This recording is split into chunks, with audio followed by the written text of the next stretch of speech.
It has now been over a month since workers at the Canadian Hearing Society were forced off the job after working without a contract for 4 years. This means people who are deaf and hard of hearing don't have access to the 227 interpreters, speech-language pathologists, counsellors, literacy instructors, and audiologists they depend on to thrive. Speaker, no member of the deaf or hard of hearing community should be forced to go without service, period. Will the acting Premier stand up for all clients of the Canadian Hearing Society, insist that no scab workers are used during the labour disruption, and ensure all parties return to the bargaining table immediately? Acting Premier.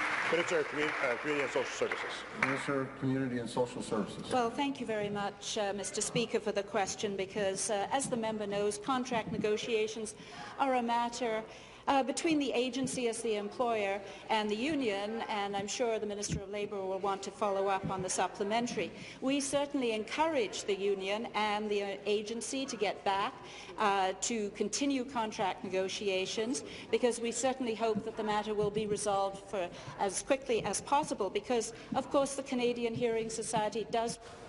Please. Carry on. Certainly, the agency does provide very valuable services to the deaf and hard of hearing community. My ministry has been advised that there is a contingency plan in place so that there is continuity of services to these individuals served by this agency. And that is my ministry's primary concern. Thank you. Supplementary. Thank you, Speaker. What the minister should know is that the government plays a large role in ensuring that no scab workers are used during a labour disruption. And since you funded the CHS, you have the ability to force the employer back to the table to actually bargain for a fair contract. Again, to the acting Premier. Late last month, Mount Sinai permanently shut the doors to their audiology clinic. For people who are deaf or hard of hearing, the scarcity of services in the Toronto area has just increased exponentially. But it's not just Toronto. Workers at the Canadian Hearing Society are on strike in Windsor, Ottawa, Sudbury, Sault Ste. Marie, and throughout the province. Many of these workers are deaf or hard of hearing themselves. I ask again, will the acting Premier acknowledge the importance of these services to a vulnerable community, insist no scab workers are used during this labour disruption, that includes management and their families, and ensure the employer returns to the bargaining table to negotiate a fair deal immediately? Be seated, please. Be seated, please. Thank you. Minister. Minister of Labour. Thank you, Speaker, and thank you for the supplementary, Speaker. Speaker, during labour disputes, which nobody likes to see,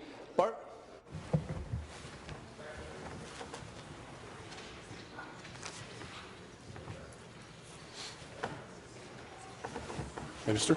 Speaker, collective bargaining is tough. It's tough by its nature. Nobody likes to see disputes drag on far too long. It's a shared responsibility to get people back to the table. Speaker, the province of Ontario has some of the best mediators in this country, Speaker, and you see the track record they have. Over 98% of collective bargaining is reached without an agreement is reached, without a strike or without a lockout, Speaker, in the province of Ontario.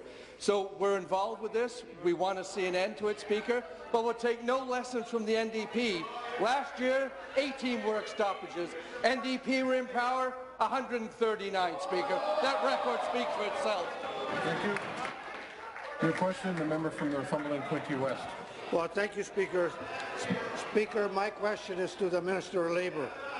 Over the past few weeks, I've seen some local coverage about the Minister of Labour surprise visit